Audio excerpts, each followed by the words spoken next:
Hello everyone, you're very welcome here today. I'm Aoife, Causeway's Events and Membership Engagement Manager, and I'm delighted to welcome you all for today's interactive workshop, launch event, Digitising the Construction Sector. This is the first in what we plan to be a series of events exploring the challenges of the construction sector, digitising, and we're going to discuss solutions and support needed to help the sector upskill and digitise. Today's event is being co-hosted by Linda Scott of Causeway and CodeClan and Saffron Grant of Digital Construction Skills. Firstly, I'm just going to give you some very quick housekeeping. I'm advising you we are recording this webinar. We'll omit recording the breakout sessions, but we will share the main talks after this event.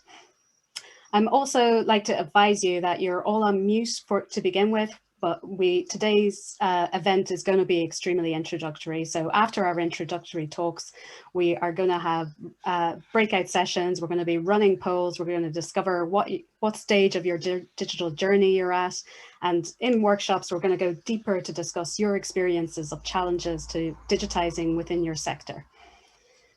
These workshop sessions will be facilitated by our hosts Linda and Saffron, and also George Harold of Integrated Facilities Solutions in Dublin, Eugene Mullen, who's on the Causeway board, and he's also MD of Scott Mullen Architects, John Hunt of Enterprise Ireland, Nick Tuberville of Invest Northern Ireland, and Chris Grant of Digital Construction Skills.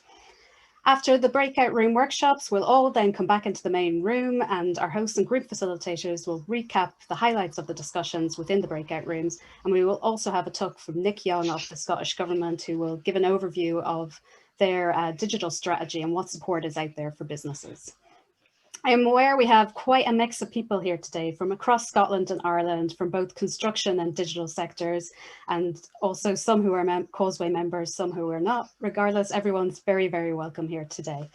To tell you more about the Causeway Network and today's event, I'm going to pass you over to our first co-host, Linda Scott.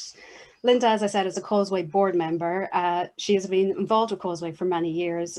In her previous role, she was CEO with West Lothian Chamber, getting involved in trade missions between Scotland and Ireland.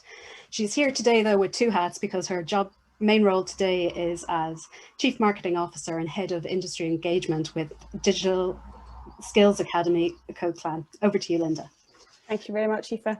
Evening, everybody, and welcome. And thank you for attending our event this evening. I know you're probably all a bit zoomed out after being on meetings all day long, so we really appreciate you taking the time to come here tonight. As Aoife said, I'm here with both hats on tonight, Causeway and CodeClan. Causeway was founded in 2016 at Edinburgh Castle. Causeway is a growing network organisation consisting of professional members from across Scotland, Ireland and Northern Ireland, who share an interest in building professional relationships and boosting trade on both sides of the Irish Sea. Causeway has a core focus to protect and enhance the trading relationship between Scotland and Ireland. No matter the political or economic environment, it's about providing an informal business platform that allows businesses to connect, communicate and collaborate. Yearly, many billions of worth of trade is transacted bilateral between Scotland and Ireland. There are many thousands of Irish people providing skills and talents into Scottish industry, and Scots doing the same throughout Ireland. With the EU exit for the UK fast approaching and COVID-19 impacting drastically our economies, it's even more important that we pull together using the Causeway platform to protect these sorts of numbers and ensure that trading relationships between Scotland and Ireland is maintained, if not enhanced. CodeClan was founded just over 5 years ago. CodeClan was founded by Scotland IS, SDS and Scottish Government. It was created to fill the digital skills gap. It now stands alone as a commercial entity and has seen over 1,000 grads pass through the doors.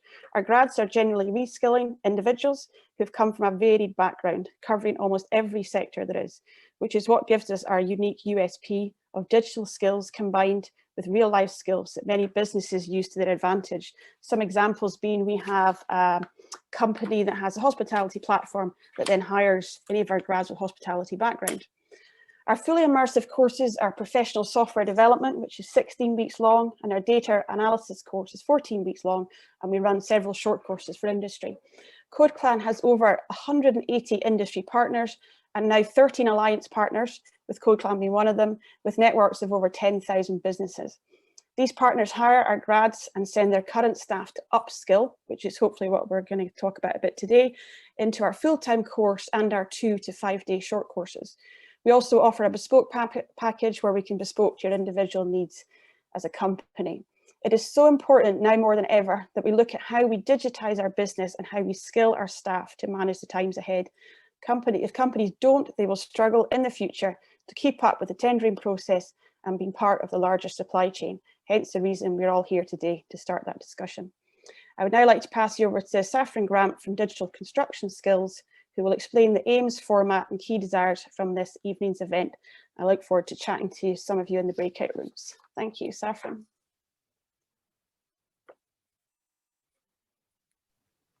Hi, brilliant. Thanks for that, Linda. Yeah, so I'll just give a very quick background about how this event came about. Basically, I should really start by, we'll start with that. Some of the members of Causeway and the board members, there's quite a good construction element to the Causeway event, and obviously the digital side of things has taken a kind of taken off since the start of COVID. So we decided that it would be a good idea to hold a series of events, this being the launch event, and the purpose of this being to understand from you, the members, and other members of the industry, what support is needed within the industry to enable digital transformation. So before I go any further, we'll just get started with a poll. So can you put the first poll up, Suzanne? And this is just to get an idea of where you are on your digital journey. So how would you best describe the progress of your digital journey? Hasn't adopted any new digital tools in the past 5 years. You're in the early stages of adoption. You've installed your adoption, might have started but not moved forward with it. Or you're a mature user of digital tools and processes, or other. So just if you fill that in, that's that can be a kind of good starting point for us to when we go into the breakout rooms, it's just to get in your own mind where you are and what you would hope to get out of not just this event, but the series of events that will spin out of this in the new year. So is that most people, Suzanne, or do you want another minute? Yeah, we've got 78% of voters. Okay, well, let's give it another few seconds and see if I'm wondering if this isn't a question that might not be relevant to everyone. I haven't filled it in. That should put the numbers up one as well. I'm thinking all of us on the panel might have forgotten to fill it in, and then that'll look like. Okay, I'll stop that now then. Okay. So most people are mature users of digital tools and processes, that's actually really good for this conversation, because we've got a balance of people at different stages, but it's the people who have been through that process who have probably got an idea of what would they have liked to have known right back at the beginning, or what support they would like to have had. So I think that'll be good to reflect on that. So as I say, the aim of this event is to, in the breakout rooms, start a discussion about what digital construction means to you, because there's a whole different range of digital tools. It could mean something different whether you're coming from a client perspective or a contractor perspective. What kind of support do we feel is needed in the industry? What would it be useful for the launch, for the next event to focus on? And basically just an opportunity to let us know what you would want to get out of the series of events. So in the breakout rooms, they'll be facilitated by one of us from the panel. There's no pressure to speak, but it's going to be relatively small breakout rooms. So the more contribution we can get, the better. But I mean, I won't go into too much detail, because I don't want to influence the conversations. But in terms of challenges of digital adoption in the construction industry, I don't think anybody would argue that the industry is not where it should or could be, especially in relation to other industries. It's an industry that's time poor and risk averse, and we haven't quite got to the tipping point yet where there's enough digital around to make it a no-brainer that we all go down that route. So I think that's what we need to work towards. And again, it's not just digital skills and understanding how to use the digital technology, but there's a whole range of meta skills which underpin that, which maybe need to come along in parallel with the digital journey. So things like entrepreneurial skills, communication, collaboration skills, leadership skills are all things that you can actively build, but can help to drive change in businesses. So we've got we'll have one more poll, and then we'll go into the breakout room. So can you put the second poll up, please, Suzanne? So the next poll is, what is the principal driving force for digital change in your business? So is it client market requirement? Is it senior management or business strategy? Somebody in the business, a technology champion who's pushing these things forward?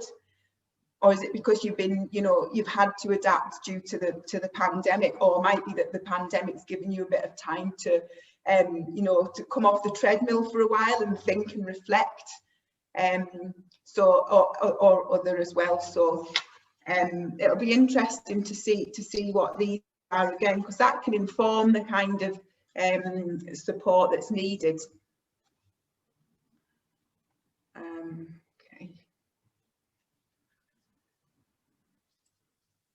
So, okay, quite a good spread there as well. So senior management and business strategy is the highest one, client and market requirement, so one person in the business or a technology champion driving it. So it's a really good range of responses that as well, which I'm not surprised at. Again, and it'll be useful in the breakout rooms to reflect on that and what are the main motivators. I think at the end of the day, it's about making your business better. So that there's lots of different ways you can use digital tools to do that in the construction industry. So just before we launch into the breakout rooms, I'll just quickly give a bit of background to the panel. We're all construction people, or in the domain of supporting the construction industry with digital transformation. Digital construction skills, we've been funded by CITB to roll out a programme of training and digital strategy support to SME construction companies. So it's all fully funded and free at the point of delivery. So if you know of any companies who could do with that training or support, then get in touch with us. But what we'll do now is I should first check with Aoife. Have you got the breakout rooms all set up, and are we okay to move into that bit now? Yeah, I think I have each facilitator in a separate room, so we'll give it a whirl and see how we go. Okay, so I'm going to launch the breakout room, so hopefully you'll get a pop-up inviting you to breakout rooms. And is it right to say, Aoife, that if anybody wants to leave a breakout room, they can leave it, and it will just come back to, will it come back to you in the lobby? Yeah, that's right. Yeah. Right. Okay. And so you can go in and out, and okay. And when can I just check, Aoife, after time's up, will it come up in the breakout room that the breakout rooms are closing to give us a minute to wrap up? Right. Okay. Get the countdown. Yeah, the breakout rooms are 30 minutes long. So brilliant. Okay, right. See how that goes. Okay. You're on the other side. Fingers crossed.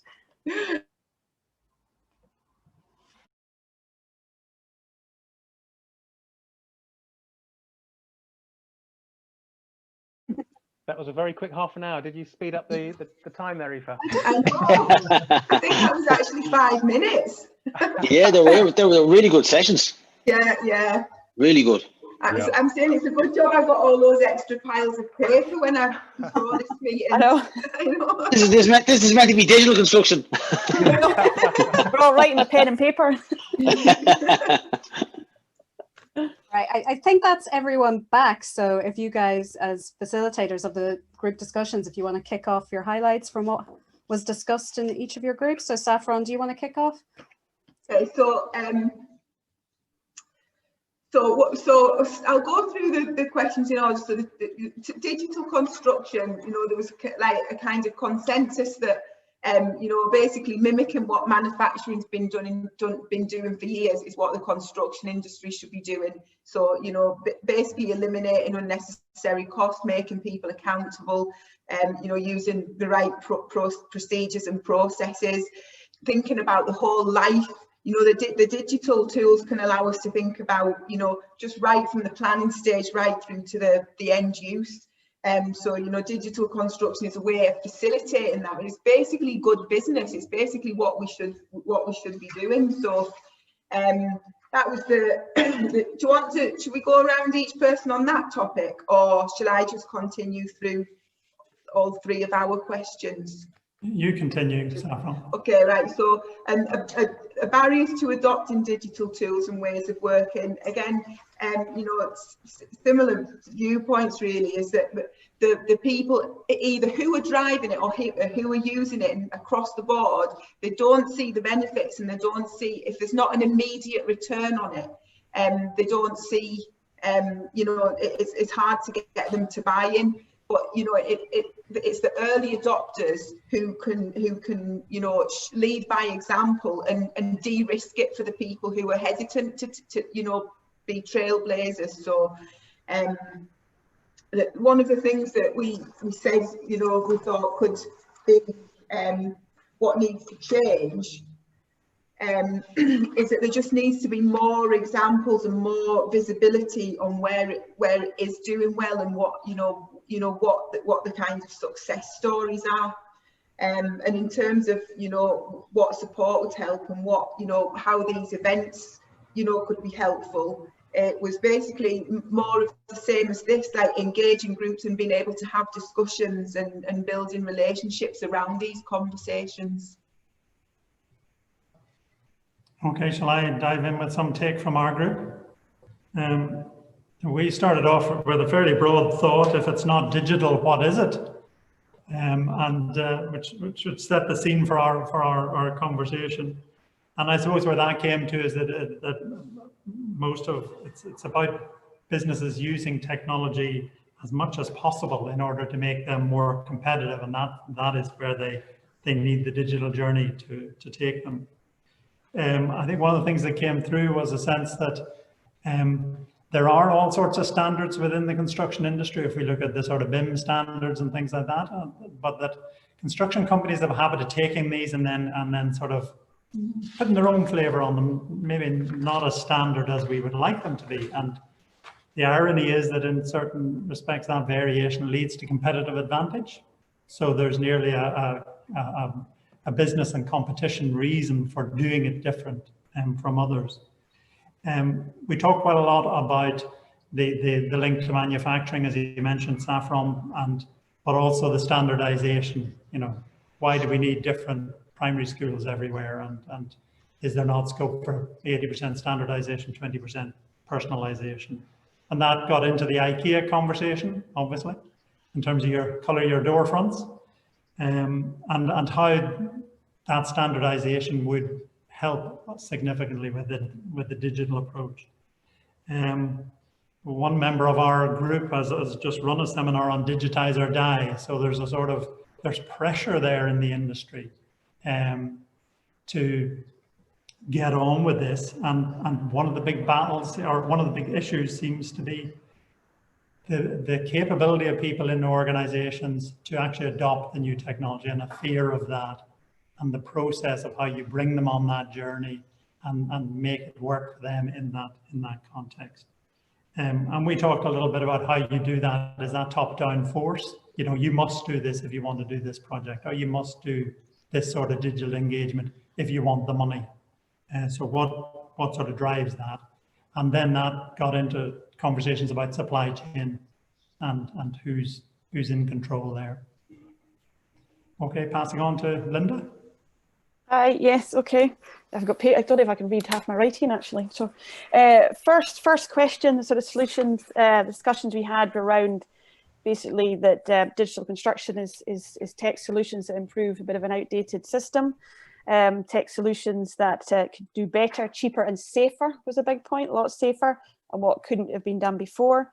It was also discussed that no matter what size, that it comes down to money, that digitisation of construction, construction companies got a very small margin and digitisation can improve that margin. So a need for that. But our biggest discussion was on point 2 as what's the barriers are. So barriers being around sort of fear, particularly from the ground workers, the workers on the ground adopting the change. It's much more likely that middle management and leadership are keen to adopt and make changes in the digital space. How to communicate the change is lost. Lack of change readiness for adoption, discussed. Culture, it's thought of not for me, the right terminology, that it creates not jobs, not loses them. Benefit is not lost, and easy access for all, you know, making what the options are there available for all sizes of businesses.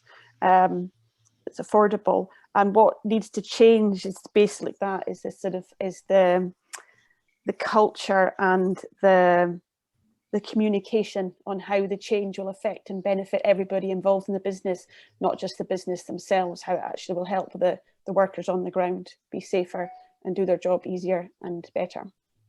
So if I've missed anything, I'm sorry, room. Thank you. Shall I pass over to Nick? I wasn't in any of the rooms. Nick. No, it's Nick, no, it's Turnbull. Apologies, Nick, sorry.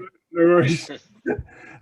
So yeah, a lot of it's been covered already. Some of the other points in terms of what does it mean to you, what does digital construction mean to you, is the operation of the business itself, the use of Internet of Things, real-time access to information, the ability to collate data and analyze it, and particularly helpful when it comes to the management of machinery and assets.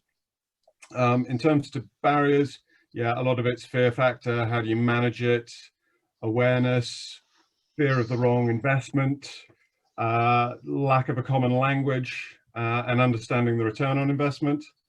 In terms of what needs to change, adopt common language rather than using buzzwords and fashionable phrases. Try to develop a library of case studies that people can use to see how adoption of digital has benefited companies. Standardization, and the infrastructure that creates the ability to collate data. One of the group came up with the point that each site on a weekly basis is generating terabytes of data. How do we pull that all together and access it? And understanding that digital keeps adding value after the initial investment is made.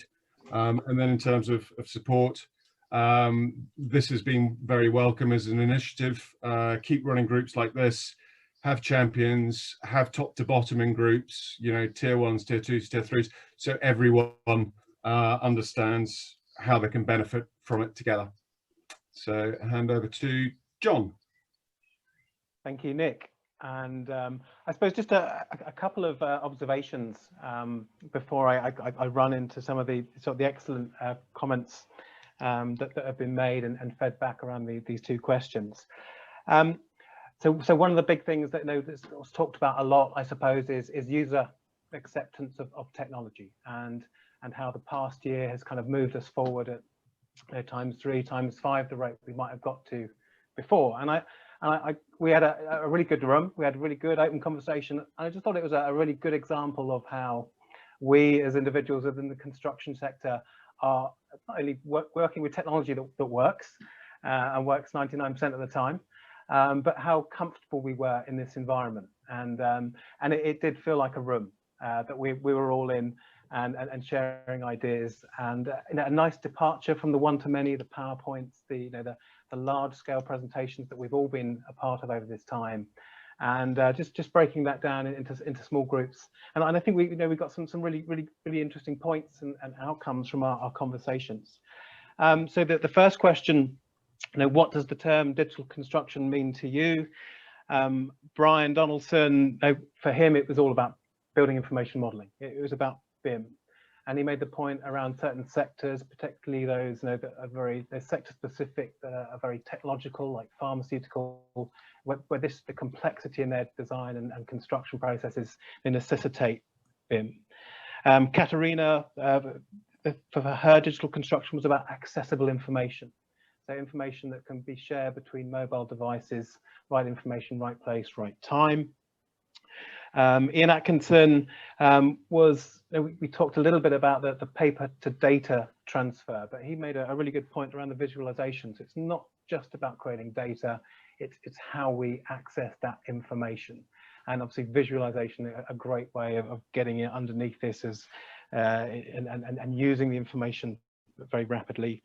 Ian McCann from CMS, for him this is about speed. It's about transfer of data, electronic signatures, access, very much around those areas. And then Debbie, a really interesting point talking about outcomes. So digital construction isn't the destination. We don't wake up in the morning and go, I want to do digital. Digital is the journey, I suppose, to better outcomes in construction, and just an emphasis on that. And then she made a really good point around this, the people piece of it as well. So, let's not all say we want to do digital transformation. We just want to do things better, and technology is the enabler for that. And then very briefly around the barriers. So people, the lack of desire, complexity in terminology, language, financial investment. There was skill sets, transfer of data, and then back to Debbie again on the value exchange as the barriers. So people maybe so that there's value in procurement, but there's the benefits for investing and taking a risk in technology, and perhaps being an early adopter of technology and it failing. So are the benefits clearly articulated to the costs, if you like, and implementation and time and risk of doing it. So so some really interesting perspectives, and just to finish off, I think real value actually in taking this question. So many different perspectives, and I think that was the value. We were all looking at digital construction from different lenses, and real value in sharing. So thank you very much to the group, and I'll handle it over now. And maybe Chris, you'd like to pick up the baton. You didn't leave much for me to finish on, did you? Right. Okay. Thanks for that, John. Guys, we'll probably cover most of the things, but I'll maybe just do it as themes really, rather than actually going through all the points. I think we've covered most of them about, in terms of digital construction, it was all about for us efficiency, automating processes, paradoxically making us more human, using digital tools to get our lives back. Just how we had a discussion around how these things interface, all the rest of it, and how we can improve the quality control and the handover processes right through the life cycle of the project. Again, the barriers to adoption really for us were really about fear of change, the risk, the usual things that we are in construction away from. It's what we want to avoid rather than actually what we want to move towards. That's so there's a lot of that still in construction. So, and of course, cash and cost is always a big issue in terms of the barriers. And I think we discussed around maybe even just government, even digital tools that government use for public procurement aren't very user friendly either. And maybe there's a bit of work to do maybe in making that information more easy and accessible for them. Of course, lack of awareness is a big thing.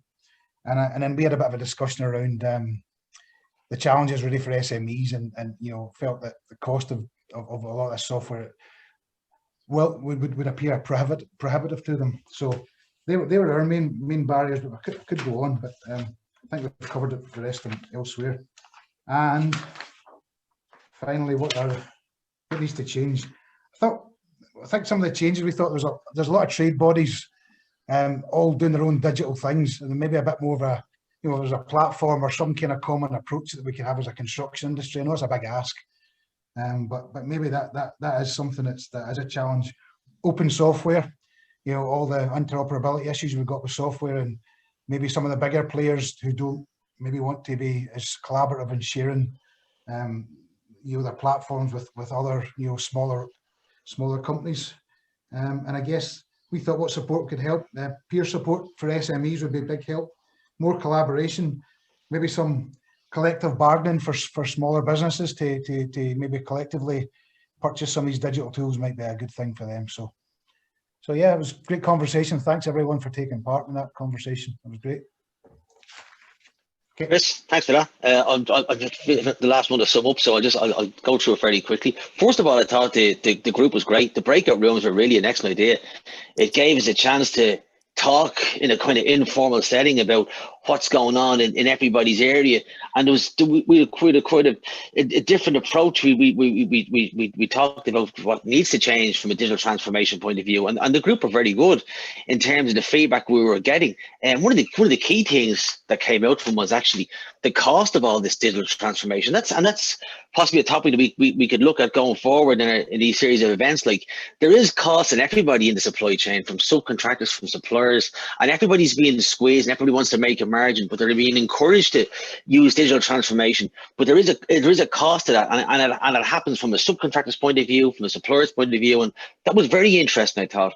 And what are the incentives to actually further adopt digital transformation? Like, we know ourselves from a COVID-19 point of view, and what we were getting from it was the fact that we could access information, the fact that we didn't have to travel to certain locations.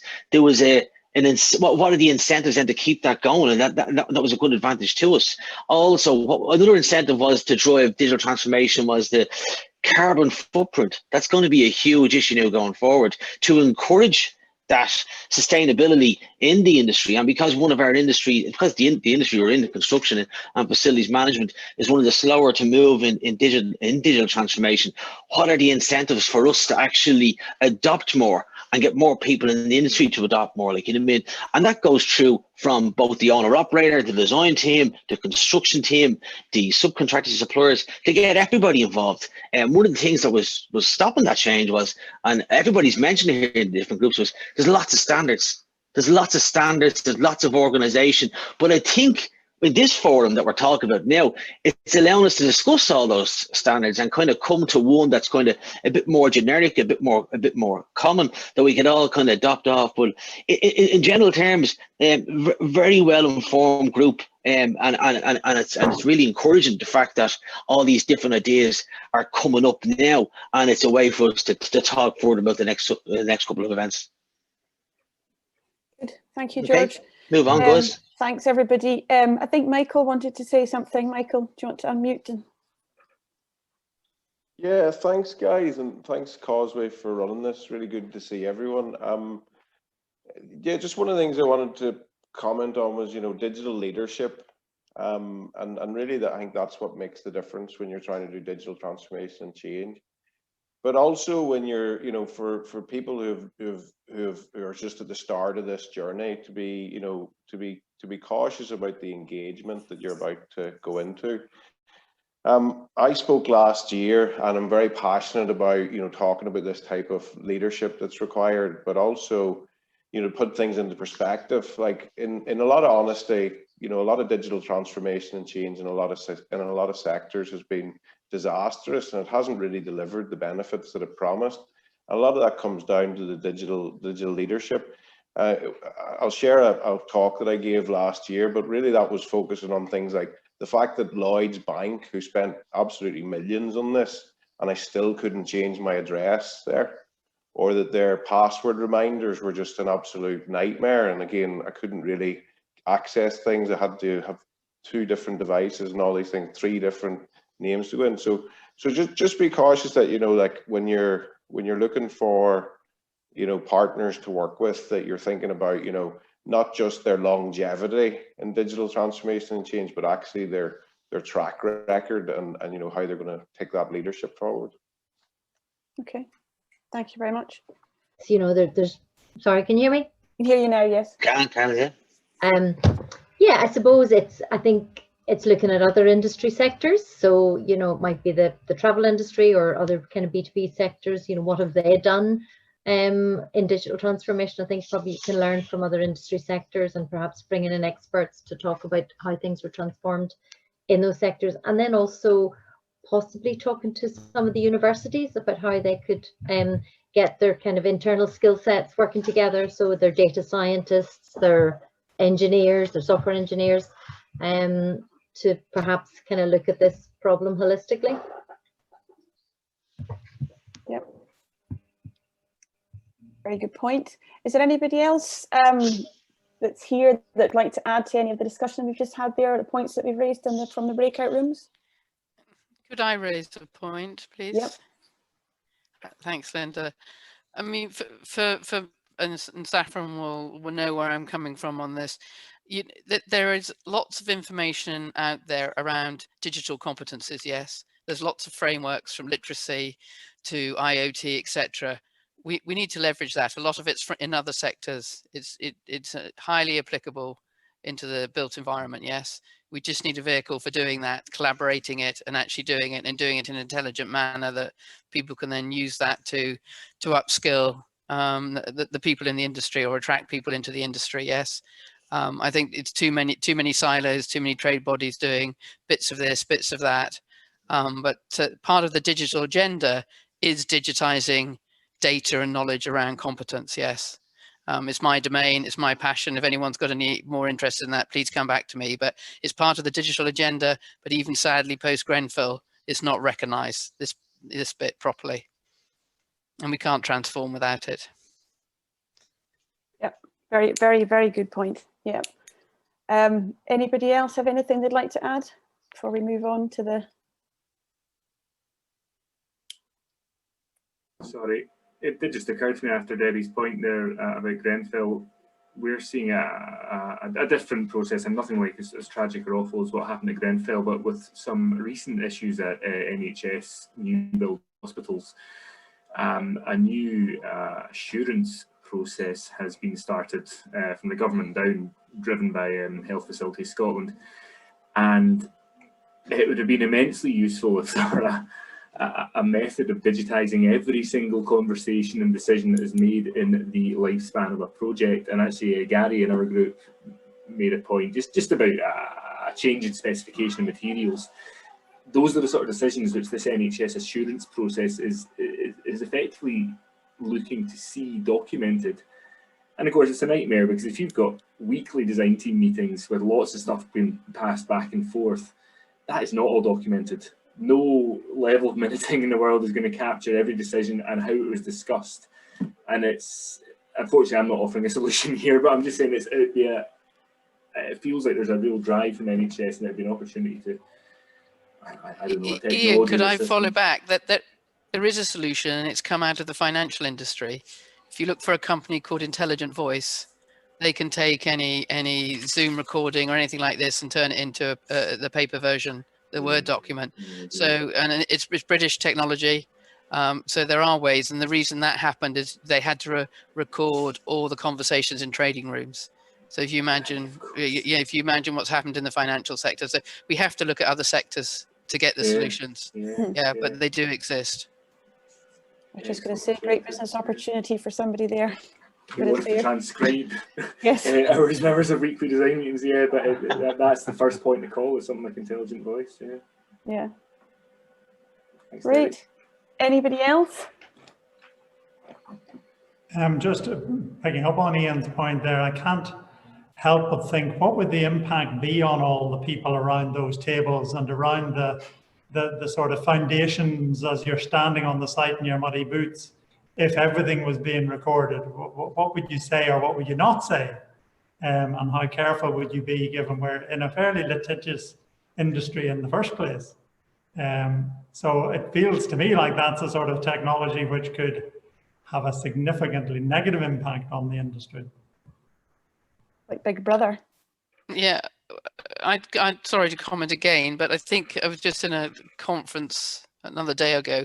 If you look at how many court cases there have been around digital issues. I mean, even in the US, apparently there's only been one court case where somebody was charged with, you know, not doing stuff digitally, yes, and you know, not following the BIM mandate and all the rest. So there hasn't been a lot of legal precedent in this, yes. But you know, other sectors have had to deal with this level of scrutiny, and unless we can show through the data we collect that we can better self-manage and self-check and have the end-to-end data and the life cycle, we may have no choice but to go that way. So you know, I think it's up to all of us to solve the problem and it not get too big brother. Yeah, exactly. I can offer something there, Linda, on that point. I think to Eugene's point, I think the necessity to record every key decision is digitally is absolutely underway. I think that's pretty much understood. I think the issue, and I think the big brother thing you're pointing to there, the instantaneous nature of capturing every conversation could be problematic because it could drive certain behavior underground. I do think people should have a moment to think and to process exactly what they want to say and then to capture it digitally. So I think the capturing of decisions absolutely has to happen. That's a big part of what we do in our business every day. But I think people should have a moment to think about what they want to say and to articulate their points and put it down. I'm not a big, I like the idea of the technology, but I'd be concerned or right about the idea of every single thing that's said being captured. And I think you will find the behavior will be changed a great deal.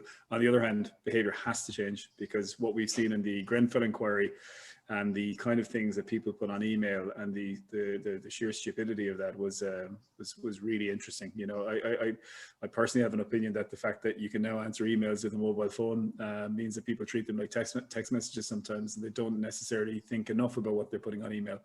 But I think the digitalization and the formalization of the decision-making process is absolutely a necessity.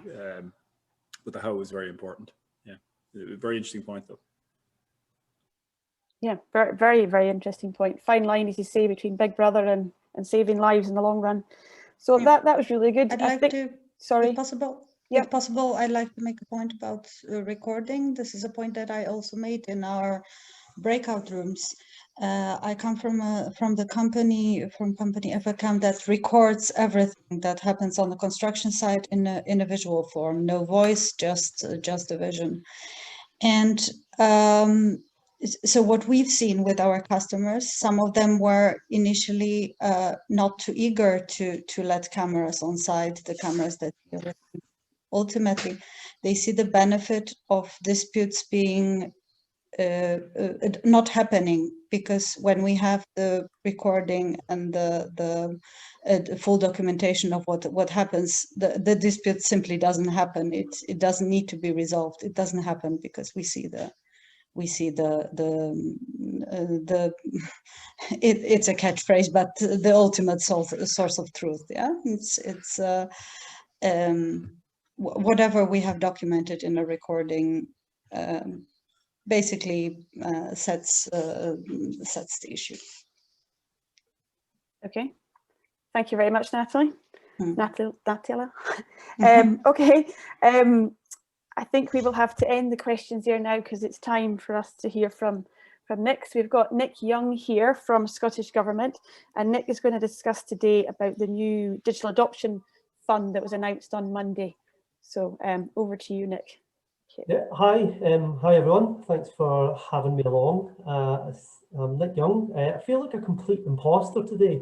I'll just admit, because I know precious little about the construction sector. I work in the digital economy unit at the Scottish Government. So my construction experience starts and stops with the recently constructed bird table in my garden. But from what I've heard from the conversations already today, it sounds like you already know almost everything that you need to know, and that I won't be telling anything that you don't know. So what I'll do is just reinforce some of the points and then outline the support available from the Scottish Government to help businesses adopt technology. As you have pointed out earlier on, the COVID-19 has really highlighted the weaknesses and the opportunities in the economy, in the digital economy. And when we talk about the digital economy, I mean all sectors, all businesses. You know, if you're a business and you haven't realized that you're a digital business, then there's a chance that in the not too distant future, you realise that you're no longer a business. That may sound a little bit dramatic, but I don't think it is. We've been in the digital age for a very long time now, and as you heard earlier, the construction sector has been slow to realise that and to adopt emerging technologies. I do have to say that you're not alone as a sector. Scotland has actually got quite a poor record of adopting technologies, particularly our SMEs that make up 99% of our businesses, account for 41% of turnover and employ 55% of private sector employees. So from a policy perspective, it's vitally important that we get support to SMEs. And when I say, when we talk about technology, I don't mean that artificial intelligence or machine learning, as important as those are, I mean everyday existing technologies that have been available for a while and that businesses should have been benefiting from for a number of years. Now, progress is happening, and as a result of the pandemic, that pace has been absolutely accelerated, and we're getting done in weeks or months what would probably have taken years previously. But that's really positive news for those that have made that change, but for those that haven't or aren't planning to, or not changing quickly enough or in the right direction, they are going to fall further behind, and that digital divide is going to continue to grow. And that digital divide is really important in Scotland. Economists at the Fraser of Allender Institute recently produced a report that said that 75% of the larger businesses have adopted new technology as a result of COVID. That contrasts starkly with the smaller businesses. The Federation of Small Businesses had an equally timely report that said that only 20% of smaller businesses had adopted new technologies. That just completely exacerbates that digital divide. But you can also look at that divide via geography, and there are significant regional variances across Scotland, with businesses, I guess, in more rural locations lagging significantly behind. To use an example of south of Scotland, only 6% of SMEs have adopted the digital technologies recently, compared with over 30% in Glasgow. Our team have worked with over 50 countries on the challenges of digital adoption as part of a global steering group hosted by the OECD.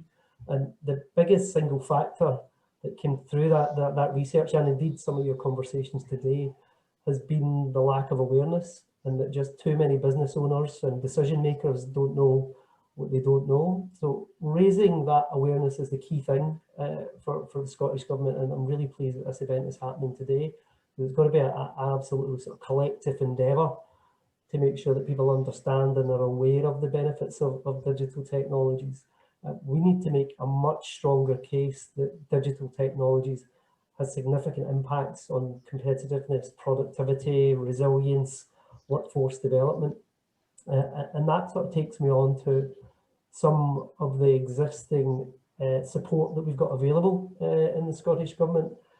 At the minute, we have a programme called the Digital Development Loan, which is an interest-free loan, £5,000 up to 100 grand over 5 years, unsecured, that allows businesses to invest in a kind of range of technologies or workforce development.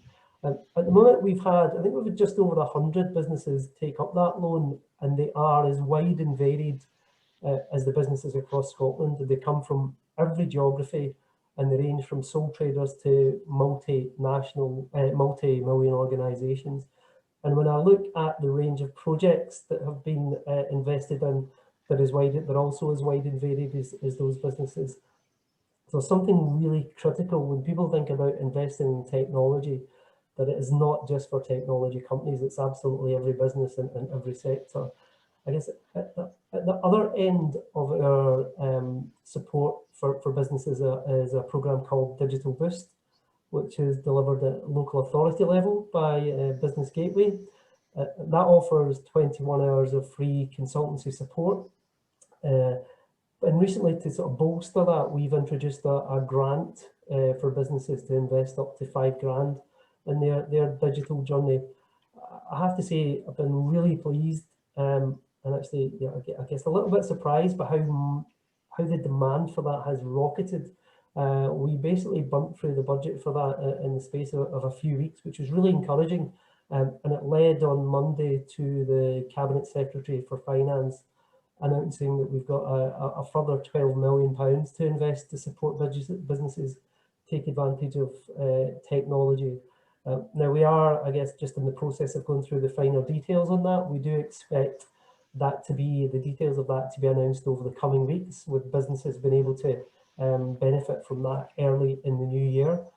I would really hope that you can use your networks or speak to your peers or indeed yourselves to take some steps to find out a little bit more about what that support might look like and to try and get ahead of others, because if the demand holds up like it currently is, then I'm pretty sure that a budget will be realised quite sharp. So that's a kind of quick run through of the existing support that's available from Scottish Government. The fact that we're going to be building on that very quickly to meet the adoption needs of businesses, and just a plea for you to try and make sure that you take advantage of that. So thanks for inviting me along and taking the time to listen. Hey there, thanks very much. Nick, are you willing to take some questions? Should we take a couple of questions? Yeah, as long as I'm not construction based. There's lots of chat going on in the chat box. I think there's probably some people keen to ask you. Has anybody got a question? We've probably just got a couple of minutes, so we'll keep it short and sweet. Yep, sure. Anybody? No, might be lucky. That's fine, I'm happy with that. Yeah. It's question forbade construction questions, so everybody put the hands back down quickly. We will probably, I think, Aoife says, get details to this fund out to everybody afterwards. We'll get from you, Nick. Yeah. Is that okay? Yeah, thank you. Yeah, okay, great. thanks so much. Thank you very much, Nick. I'll pass over to Saffron now. Thank you. Well, just to wrap up and make sure we're finished for 5:30, we've got one final poll to do. So do you want to put that up on the screen now, Suzanne? Can't see, so there we go. So, so what key future events, workshops on this subject do you or your business need help with? So strategy, implementation, technology demonstrations, training, funding, peer-to-peer learning from other businesses, which is a thing that came up, I think, quite often in the conversations there. It certainly came up in ours. Sector-specific events or other. So you'll just you can tick all of the ones that are relevant to you there, and then we'll have a look at see what the answers are. This will be very useful for us because we're getting it from you know, from the horse's mouth what you want to see. So I'm not the results coming up now. Oh yeah, again, brilliant. So great spread across that: strategy, implementation, technology demonstration. So that's great. And as I said when we were in the breakout rooms, this is exactly what we want to do. We want to bring in people who have been there and done this and share their success stories, or share what didn't go well for them, so that other people can learn from that. So I for one am pretty excited about the next conversations we're going to have about this as we start to plan this series of events, and I think that'll be kicking off sometime, I guess, in January. So thanks very much, everyone. It's been a brilliant event. I know that we're going to go away and have a brilliant chat about this. Aoife's just put in the chat there if there's a survey that you could take about the event. And just we really look forward to seeing you all, and you know, tell other people about it, get as much, and if you've got anybody in mind who you think should be on the panel or be speaking at these events, please do put them forward and let us know. So brilliant. Thanks everyone, it's great to see you all. Okay, thank you very much, Saffron, and thank you very much everyone that contributed to this. We've had a great panel here, we've had great discussions on the run up to this, and we weren't sure where to start, but I think this has been a really, really good start. And that last survey, I think, has been really useful. I like the idea of some sort of general just networking events, meeting peer-to-peer within the industry. I think would be really helpful. I think this is the way forward for a while. Even when we come out of COVID, we were talking earlier on that we're from all over Scotland and Ireland just now. We're all in the one room, if you like, having an event, you know. So I know when we're not having the continuous meetings, having an event like this might not be quite so tiring. We'll still be up for this a bit easy. So before we go, so yeah, thanks to everyone that contributed, and thanks to the events team. I always like to thank the events team because these are really hard work to pull together, everybody. It takes a lot for Aoife and the team to do this. They've done a fantastic job, and thank you everybody for coming, because again, it's night time and we really appreciate making the effort. Just before we go, we have our final networking event on the 15th of December. It'll have a sort of festive feel to it, and even if you're not a member, feel free to come along. We'd love to see you and get a chat, as you say, meet some peer-to-peer business. And Causeway and the team will be in touch after the event and give you all the details of all the organisations and the link to the fund that Nick was talking about. And we just really look forward to supporting you all in the future and seeing you all again. Thank you very much for coming, everybody. Thank you. Bye. Everyone. Thanks, guys. Bye. Very well done. Thanks, guys. Cheers. Bye. Thank you.